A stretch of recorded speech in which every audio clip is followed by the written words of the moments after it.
Hai guys, setelah bahas permasalahan inti pada episode 46A, sekarang kita masuk pada solusinya. Solusi yang tuntas, mendasar, mudah, dan murah. Ada 4 hal. Pertama, jangan tanda tangani Pandemic Treaty. COVID kemarin itu selesai karena WHO bilang selesai.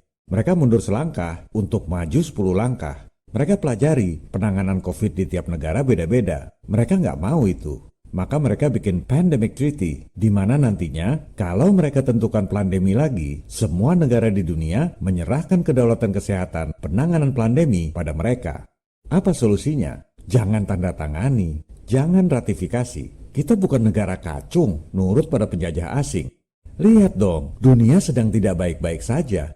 Perang di mana-mana, Rusia, Ukraina, dan NATO, Israel, Palestina. PBB itu diam aja. Kok bisa percaya pada underbaw PBB, yaitu WHO, membela kepentingan umat manusia sedunia? Otaknya di mana? Percaya bahwa WHO membela kepentingan rakyat sama bodohnya dengan percaya PBB akan menyelesaikan konflik Israel-Palestina dengan fair. Justru PBB yang mensahkan negara Israel tahun 1948. Pendiri bangsa kita, Presiden Soekarno, keluar dari PBB tanggal 7 Januari 1965. Apa sebabnya? Karena PBB justru mendorong konflik Malaysia-Indonesia. Mereka pengen kita perang sama Malaysia. Kan kurang ajar. Terus Anda percaya WHO berjuang untuk rakyat? Soekarno mengatakan bahwa yang dilakukan PBB, IMF, World Bank, WHO, dan lain-lain itu adalah penjajahan gaya baru, neokolonialisme dan imperialisme, nekolim. I said in the United Nations several years ago that imperialism is not yet dead, it is only dying. I personally, God willing, I shall keep on fighting imperialism. And who is fighting against that imperialism? Not Sukarno only, not Sukarno alone, not the Indonesian nation alone, but there are other forces in the world which are also fighting that imperialism. The new emerging forces.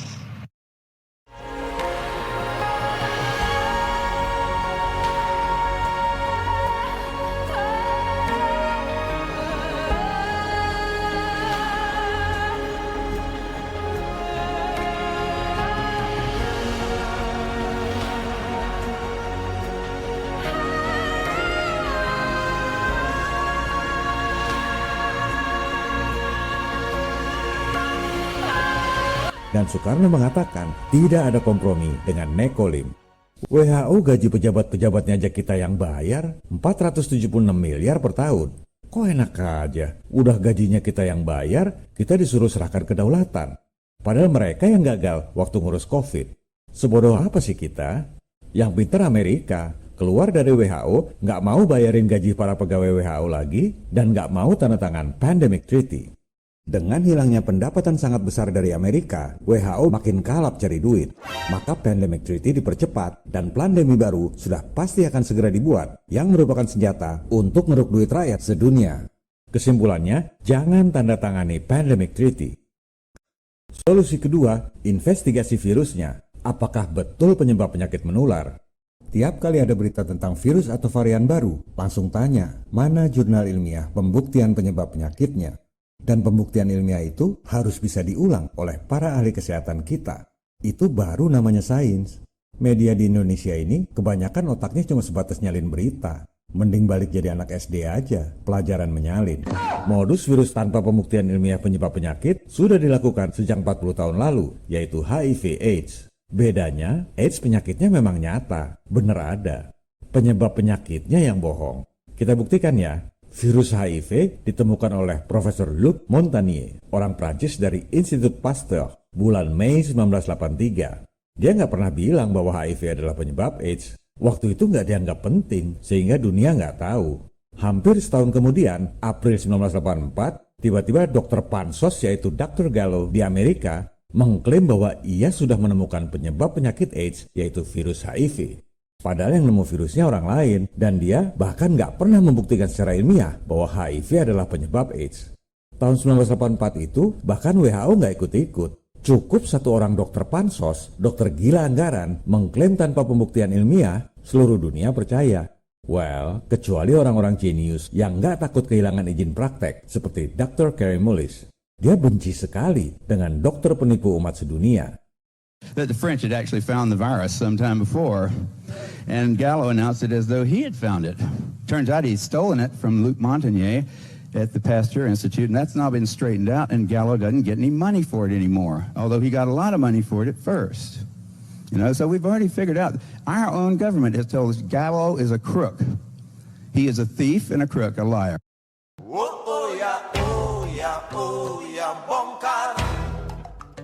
Modus yang sama diulang pada COVID. Seperti sudah kita bahas tadi, tanggal 12 Januari 2020, WHO mengumumkan sudah petakan genetik penyebab penyakit di Wuhan. Sudah dinamakan pula COVID-19. Mana dokumen pembuktian ilmiah sebelum tanggal 12 Januari 2020? Nggak ada. Cuma penelitian tanggal 10 Januari, pemetaan genetik doang. Dan tanggal 13 Januari, nyocokin sama SARS doang. Nggak ada pembuktian ilmiah bahwa spesies tersebut adalah penyebab penyakit di Wuhan. Kalau penyebab penyakitnya aja nggak ada dasarnya, berarti semua pengobatan dan vaksin salah sasaran. Penyakit nggak sembuh-sembuh. Alasan untuk vaksin terus-terusan. Profit untuk para bohir. Memang itu tujuannya. WHO itu digaji oleh industri vaksin. Tugasnya adalah membuat regulasi agar industri vaksin cuan besar. Peduli setan dengan Anda. Di mata mereka, Anda cuma konsumen, sapi perah. Percaya WHO menyelamatkan umat manusia di dunia, sama tololnya dengan percaya bahwa IMF World Bank akan menyelesaikan utang Indonesia 7.000 triliun. Ya nggak bakalan, orang utang gara-gara sistem yang mereka bikin. Juga sama tololnya dengan percaya bahwa PBB akan menyelesaikan konflik Israel-Palestina dengan adil. Ya nggak bakalan, orang PBB yang nanam benih pertikaian dengan mensahkan negara Israel tahun 1948. PBB dan WHO kantor pusatnya di Tanah Hibah Rockefeller di New York. Bodoh sekali mengira bahwa mereka membela umat manusia sedunia. Oleh sebab itu, jika ada propaganda pandemi baru lewat media, langsung pertanyakan mana pembuktian ilmiahnya bahwa virus tersebut adalah penyebab penyakit. Dan penelitian ilmiah itu harus bisa diulang oleh para ahli kesehatan kita sendiri. Hal ini sebenarnya pernah dilakukan tahun 2005 oleh Menkes Indonesia saat itu, Ibu Siti Fadilah. Waktu itu, WHO minta Indonesia menetapkan penyakit flu burung sebagai epidemi nasional. Sebagai seorang dokter dan intelektual, ia langsung melakukan investigasi dan membuktikan bahwa flu burung tidak berkembang di Indonesia. Menkes pun menolak vaksin yang ditawarkan oleh WHO. Kita bersyukur memiliki Menkes seperti Siti Fadilah yang menyelamatkan rakyat Indonesia dari tipuan iblis. Waktu awal pandemi COVID, Menkes Terawan juga melakukan hal yang benar. Ia menantang Harvard untuk membuktikan virus corona di Indonesia. Ini juga cara yang cerdas. Institusi penelitian penyakit menular paling terkemuka di dunia adalah Oxford, Harvard, Johns Hopkins, dan London School. Tunjuk aja satu dari 4 lembaga itu. Kredibel, nggak ada yang mempertanyakan hasilnya. Tugas pemerintah Indonesia mengawasi penelitian ilmiah tersebut. Sayangnya waktu itu Menkes Terawan justru diganti dengan Menkes Bangkir yang nggak ngerti kesehatan.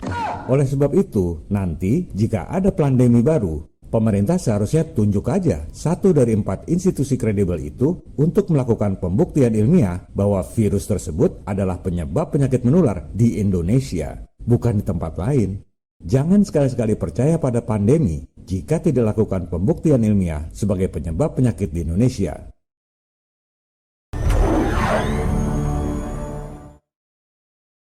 Solusi ketiga, audit parameter alat tesnya. Kalau tes kehamilan nggak usah diaudit, sifatnya personal. Pandemi itu memiliki kekuatan memaksa, kepentingan publik harus diaudit. Karena kekuasaan itu cenderung korup dan kekuasaan yang mutlak sudah pasti korup. Makanya harus diaudit. Saya dulu bikin satu episode khusus membahas detail proses RT-PCR ini di episode 23. Channelnya sudah di Bredel YouTube. Saya re-upload seluruh episode lengkap dari episode 1. Link ada di kolom komen. One thing, I don't know why. It doesn't even matter how hard you try. Keep that in mind. I designed this rhyme to remind myself of a time when I... Kita langsung saja pada kesimpulannya. Apa dasar untuk menentukan orang positif COVID? Mana sampel DNA-nya? Mana penelitiannya? Nggak ada yang bisa tunjukkan. Para ahli kesehatan taunya cuma pakai alat sesuai prosedur yang ditetapkan oleh WHO. Nggak ada yang berani nanya, takut dikira bodoh. Itu yang bikin orang sedunia gampang sekali dibohongi. Nanya aja takut. Kita adalah rakyat jelata, bukan dokter. Tapi kita rakyat yang cerdas, mampu melakukan investigasi yang solid dan transparan. Mari kita telanjangi kebohongan mereka. Silakan Anda buka situs resmi WHO, cari dokumen yang judulnya Protocol Real-Time RT-PCR Assays for the Detection of SARS-CoV-2. Jelas sekali, ini adalah dokumen protokol untuk mendeteksi virus SARS-CoV-2 dengan alat PCR. Kita lihat isinya. Ada 3 kelompok, masing-masing berisi 3 urutan genetik. Yang paling penting yang atas, RDRP gene nCoV-IP2. Itu adalah sampel untuk konfirmasi spesifik kepada SARS-CoV-2. Berarti 3 urutan ini yang paling penting dong. Anda lihat urutan kedua yang stabilo kuning itu. Anda bandingkan dengan database di NCBI, National Center for Biotechnology Information. Di situ ada urutan genetik manusia, Homo sapiens. Coba kita bandingkan. Yang atas DNA manusia, Homo sapiens, yang bawah DNA virus SARS-CoV-2. Betul ya? Kita bandingkan urutan genetiknya. C, T, C-nya 3 kali, T-nya 3 kali, G, T, T, G, T, G, T, T, G, T. Sama persis kan? Jadi yang dijadikan patokan positif PCR itu sebenarnya adalah urutan genetik manusia. Makanya kebanyakan positif terus. Oh ya, bongkar. Oh ya, bongkar. Kenapa bisa begitu? Tadi kita sudah bahas, di Wuhan itu diambil sampel dari paru-paru pasien. Isinya ada banyak makhluk. Di samping dahak, ada sel paru-paru, sel imun, bakteri, jamur, eksosom, antibodi kita sendiri, dan ada banyak virus. Semua itu dilebur, dibuang lemaknya, tinggal RNA. Dianggap itu RNA virus. Padahal bisa jadi paru-paru kita sendiri, antibodi kita sendiri, atau eksosom, dan lain-lain. Nggak pernah diisolasi dulu virusnya, karena bisa makan waktu 3 minggu. Dan nggak pernah dibuktikan sebagai penyebab penyakit, karena bisa berbulan-bulan. Bisnis 35.400 triliun per tahun nggak akan mau mereka mengakui kesalahan. Itu penelitian yang bikin Institut Pasteur. Coba kita lihat apa kata mereka. Urutan genetik SARS-CoV-2 yang digunakan sebagai patokan tes PCR sama dengan urutan genetik manusia, anjing labrador, kucing, dan babi. Makanya positif terus. Jangankan manusia, anjing juga positif. Kucing, babi positif juga. Pantesan dulu Presiden Tanzania ngetes pepaya dan kambing, hasilnya positif COVID. Oleh sebab itu, audit oleh pemerintah dan para pakar kesehatan menjadi keharusan. Audit virusnya, apakah betul menyebabkan penyakit menular? Seperti yang dulu dilakukan oleh Menkes Siti Fadilah, terbukti WHO menipu. Dan audit alat tesnya, ini adalah untuk kepentingan rakyat, untuk keselamatan jiwa rakyat.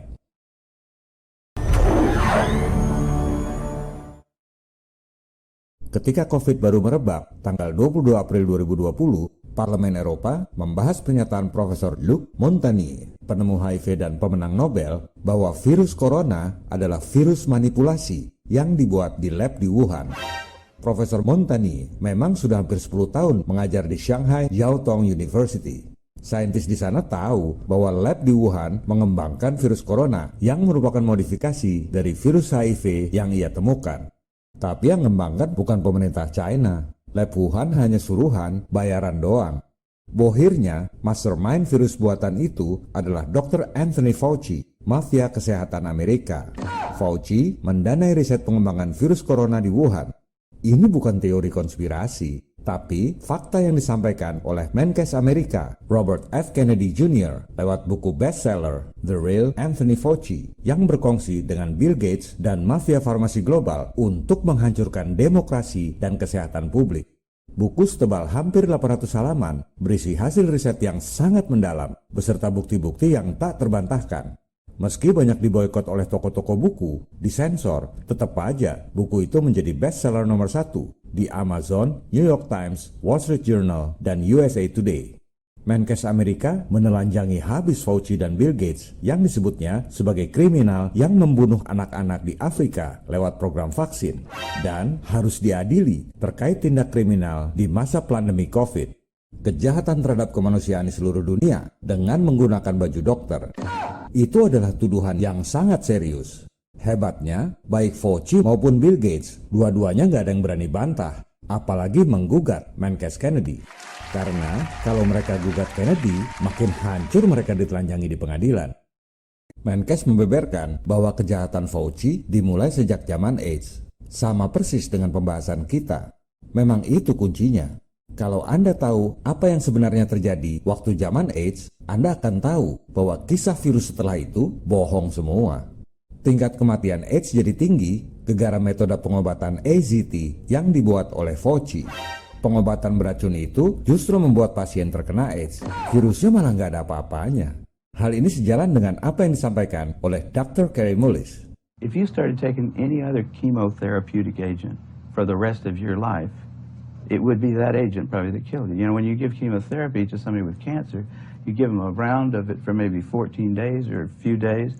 Hopefully you're not going to kill the patient, you're going to kill the cancer. The patient's going to survive. But you don't keep giving it to him until he dies, because he certainly will. Hati-hati, ini bisa terjadi lagi pada COVID atau pandemi mendatang. Makin dikasih obat, makin cepat mati. Profesor Montani juga menyatakan HIV itu sebenarnya sembuh sendiri dengan imunitas kita, nggak perlu vaksin. I believe HIV, we can be exposed to HIV many times without being chronically infected. Our immune system could get rid of the virus within a few weeks if you have a good immune system. So there are many ways which are not the vaccine, the magic name, the vaccine. Many ways to decrease the transmission just by simple measures of nutrition, giving antioxidants, proper antioxidants, hygiene measures, fighting the other infections. So they are not spectacular, but they could, decrease very well the epidemic. If you have a good immune system, then your body can naturally get rid of HIV. Yes. Terbukti kan, cara berpikir kita memang sama persis dengan 3 orang penemu dan pemenang Nobel, juga sejalan dengan 3 orang Menkes yang memiliki integritas tinggi. Tentang flu burung yang dilawan oleh Menkes Siti Fadilah juga dibahas dalam buku Menkes Kennedy. Memang betul, flu burung adalah ciptaan Dr. Fauci. Ia mempropagandakan ide bahwa ada virus mematikan menular dari burung ke manusia. Padahal nggak ada pembuktian ilmiahnya. Seperti yang kemudian dibuktikan oleh Menkes Siti Fadilah, virusnya nggak berkembang di Indonesia. WHO bohong. Ide hayalan Fauci ini terus dipupuk oleh media, seolah-olah ada virus menular dari kelelawar, dari monyet, dari burung, dari babi. Nggak ada pembuktian ilmiahnya. Itu bukan sains, itu adalah tipu daya iblis, fitnah dajjal. Cukup satu dokter ngomong, karena dia pejabat, maka seluruh dunia percaya. Apa gunanya berbohong? Duit, bos. Pertama, anggaran riset. Tiap kali ngarang virus, dapat anggaran $2 miliar, 32 triliun rupiah per tahun. Tahun depan ngarang virus baru lagi, dapat lagi 32 triliun per tahun. Ini yang membuat geram sang jenius penemu PCR. Memang cocok kan cara berpikir kita? Nyambung semua. Dan itu sebabnya sejak AIDS tahun 80-an selalu ada epidemi virus baru tiap 5 tahunan. Coba Anda pikir baik-baik. Manusia udah ada 100.000 tahun. Baik-baik aja. Dalam 20 tahun terakhir, tiba-tiba muncullah virus burung, virus babi, virus kelelawar, dan lain-lain. Udah 100.000 tahun, nggak pernah ada kayak begitu. Sekarang jadi ada karena ada anggaran 32 triliun rupiah tiap tahun. Tiap ada virus baru. Jackpot, bos.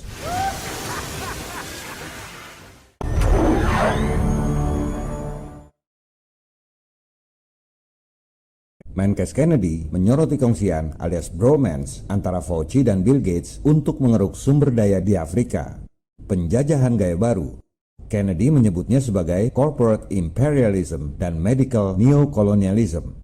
Sama persis dengan yang digaungkan oleh Soekarno, neokolonialisme dan imperialisme, nekolim. Isi otak kita memang sama. Bill Gates adalah keturunan dari sepupu istri John D. Rockefeller Jr., yaitu Abby Aldrich. Cicit sepupu hasil perkawinan bukan darah Illuminati Rockefeller. Makanya kalau Bill Gates mati, dia nggak boleh wariskan ke anak-anaknya. Karena bukan darah Illuminati, hartanya cuma titipan. Yang namanya crazy rich itu adalah OKB, duit kagetan. Iblis yang sesungguhnya seperti Rothschild, Rockefeller, dan lain-lain itu nggak suka pamer. Hartanya diwariskan turun-temurun. Bill Gates mengikuti persis modus Rockefeller. Bikin yayasan seolah-olah membantu negara-negara miskin seperti Indonesia. Padahal mendirikan paham eugenics. Pertumbuhan penduduk adalah ancaman bagi para elit. Oleh sebab itu, mereka menjalankan program penyedikitan jumlah umat manusia alias depopulasi. Dulu lewat pemandulan massal. Targetnya adalah negara-negara miskin. Jangan punya anak lagi, biar punah saja, supaya tidak mengganggu sumber daya makanan dan lingkungan hidup. Persis seperti Rockefeller, tujuan utama Bill Gates adalah depopulasi, penyedikitan jumlah penduduk dengan dalih kesehatan. Pura-pura meningkatkan kesehatan dengan obat dan vaksin, padahal tujuannya mengurangi jumlah penduduk dunia. Mau bukti? Simak tayangan berikut. This is a bit scary. We go from less than 1 billion in 1800, and then 3, 4, 5, 6, and 7.4 billion where we are today is happening even faster. Is the population going to get so big that feeding everybody and maintaining the environment is going to be impossible? Betul kan? Ideologi Bill Gates adalah eugenicsnya Rockefeller. Pertumbuhan penduduk dunia, makhluk ciptaan Tuhan, adalah ancaman bagi pasokan pangan mereka dan lingkungan hidup. What we found out is that as health improves, families choose to have less children. And it's now come way, way down. Nah, ketahuan kan? Alasan meningkatkan kesehatan lewat obat dan vaksin, padahal tujuan utamanya depopulasi, mengurangi jumlah penduduk dunia. The faster we improve health, the faster family size goes down. Tipuan iblis memang begitu. Belaga kasih kenikmatan, surga, padahal sebenarnya kasih bencana, neraka. Belaga kasih obat dan vaksin untuk kesehatan, padahal tujuan sebenarnya mengurangi jumlah penduduk dunia. Bagaimana cara mengurangi jumlah penduduk dunia yang paling ampuh? Kita dengar lagi dari mulutnya sendiri. Of all the things that are out there, what could cause an excess in a single year of 10 million deaths? Now, clearly a big war could, and a pandemic, natural or created by bioterror.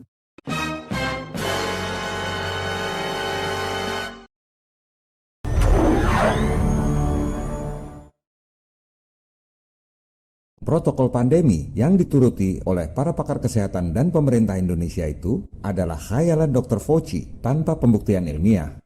Ia sebenarnya tahu bahwa masker nggak ada gunanya. Berikut adalah cuplikan hearing Dr. Fauci yang dipanggil oleh DPR Amerika. Mr. Fauci, you also represent the type of science where you confess that you made up the COVID rules, including I didn't hear what you 6 said. feet social distancing and masking of children. I never said I made anything up. You admitted that you made it up. You I made it didn't up as say you I went. made it up. So are you saying this is fake news, Mr. I didn't Fauci? say I made anything up. What did you say? I said that it is not based in science and it just appeared. Oh ya, bongkar. Anda lihat dan dengar sendiri kan? Protokol COVID, pakai masker, nggak boleh salaman, nggak boleh pelukan, jaga jarak 2 meter. Yang diagung-agungkan oleh pakar kesehatan di Indonesia itu nggak ada dasar ilmiahnya. Cuma karangan Dr. Fauci. Makanya jangan jadi pakar bermental kacung. Mentang-mentang orang bule kasih perintah, langsung nurut. Nggak berani mempertanyakan. Di Amerika masih mendingan, wakil rakyat masih berani mempertanyakan dasar ilmiahnya. And your science here, your science is displayed perfectly in this picture where children in school were put in plastic bubbles because of your science. Your repulsive, evil science. Tepat sekali. Memang protokol pandemi tanpa dasar ilmiah itu sengaja dibuat oleh para pengikut iblis berbaju dokter untuk menjauhkan manusia dari sesamanya dan menjauhkan manusia dari ketuhanan dengan mencatut nama sains. Sains iblis yang menjijikkan. This is your own email where you said the typical mask you buy in the drugstore is not really effective in keeping out virus. I do not recommend that you wear a mask. This is your email, this is your own words. But yet children all over America were forced to wear masks. Healthy children forced to wear masks, muzzled in their schools. And then they were forced to learn from home because of your so-called science and your medical suggestions, while you and all your cronies get paid from Big Pharma. You know that what this committee should be doing? We should be recommending you to be prosecuted. We should be writing a criminal referral because you should be prosecuted for crimes against humanity. You belong in prison, Dr. Fauci. Mantap. Jadi kalau Anda dengar nada kemarahan saya pada episode ini, itu sejalan dengan kemarahan Dr. Kary Mullis, kemarahan Menkes RFK Jr., dan kemarahan anggota Kongres Marjorie Taylor Greene. Memang kalau Anda paham kejahatan terhadap kemanusiaan lewat pandemi ini, Anda seharusnya marah pada perilaku iblis berbaju dokter dan berbaju filantropis dermawan palsu.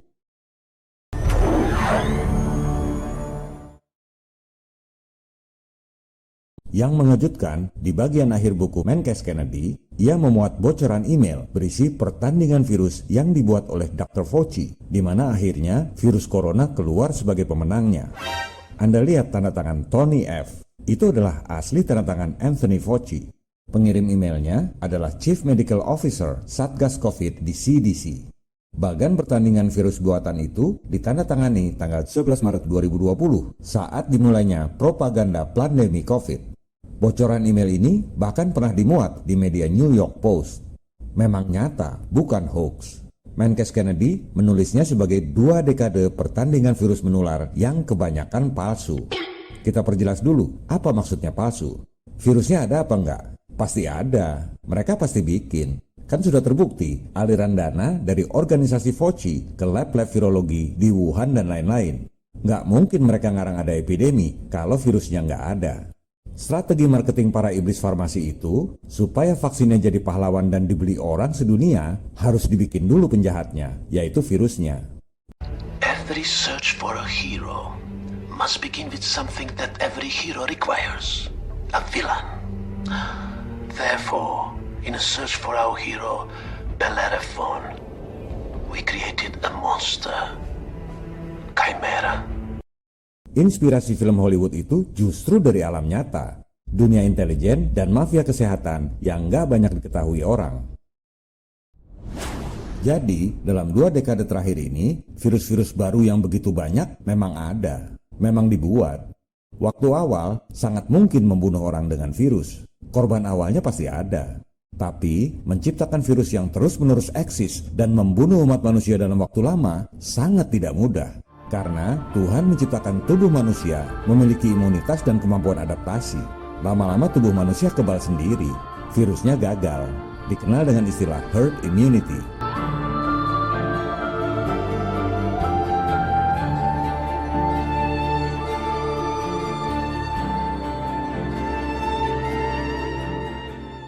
I'm one of the few people around that don't go for the notion that there's a species of retrovirus that is responsible for a set of conditions that is one way in the Western countries and another way in Africa and whatever. It's a silly idea. Coba Anda perhatikan, virus yang benar-benar membunuh manusia dalam jumlah besar adalah virus influenza tahun 1918. Itu pun dari senjata kimia Perang Dunia I, bukan virus alami. Waktu awal, banyak sekali korban kematian. Zaman itu, orang keluar ingus itu mengerikan. Lama-lama ya biasa aja, tubuh manusia kebal sendiri. Nggak pakai vaksin, akhirnya influenza jadi penyakit biasa aja. Jadi, berbagai virus baru tiap 3 atau 5 tahun sekali itu memang diciptakan. Tapi sebentar juga tubuh manusia kebal. Makanya dulu skenario pandemi nggak pernah berhasil. Sampai akhirnya COVID. Itu pun berhasil bukan karena virusnya, tapi karena dibarengi dengan protokol wajib tes. Sehingga seolah-olah banyak korban. Faktanya, Anda nggak tahu kok apa yang dijadikan patokan positif tes. Pemerintah nggak pernah mengaudit parameter alat tes COVID. Semua orang panik akibat propaganda media yang luar biasa. COVID sukses karena parameter hasil tes, lockdown, dan protokol pandemi, sehingga kebanyakan orang mengira itu nyata. Padahal yang meninggal itu karena komorbid dan karena stres dirawat di rumah sakit. Jumlah kematian di seluruh dunia sama aja, seperti sudah kita bahas di episode lalu. Semua ini akan terulang lagi dengan modus yang lebih dahsyat.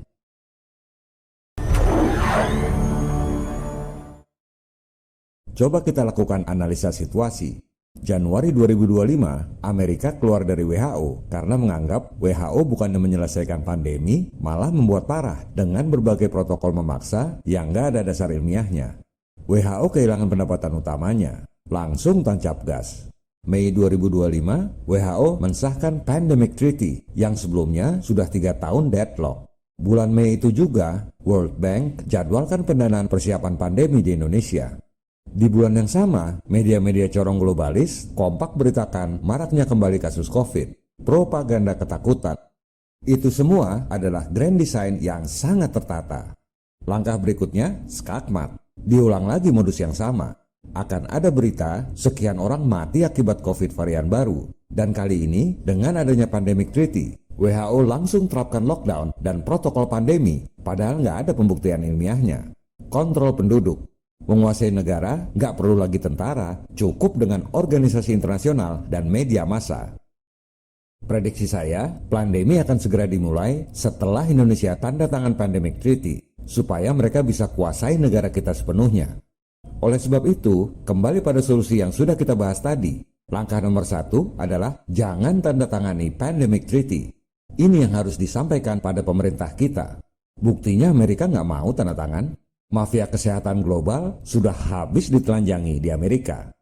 We should be writing a criminal referral because you should be prosecuted for crimes against humanity. You belong in prison, Dr. Fauci. Sebaliknya, kalau kita tanda tangan, serahkan kunci kekuasaan, langsung pandemi diumumkan. Hancur kesehatan dan kesejahteraan rakyat kita. Hancur negara kita. Ini adalah perang modern yang nggak diajarkan di sekolah-sekolah militer.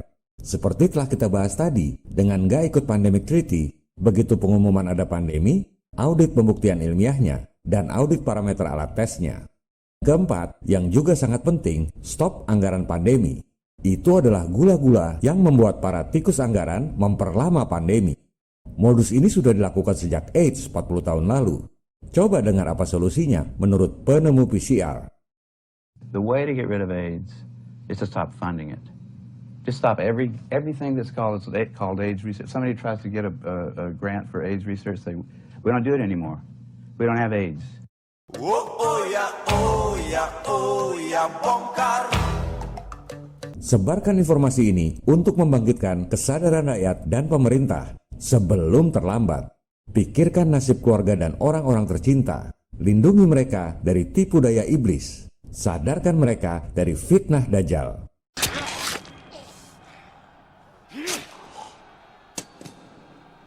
Viva Republik Indonesia. Salam People Power. One thing, I don't know why. It doesn't even matter how hard you try. Keep that in mind. I designed this rhyme to remind myself of a time when in spite of the way you were mocking me.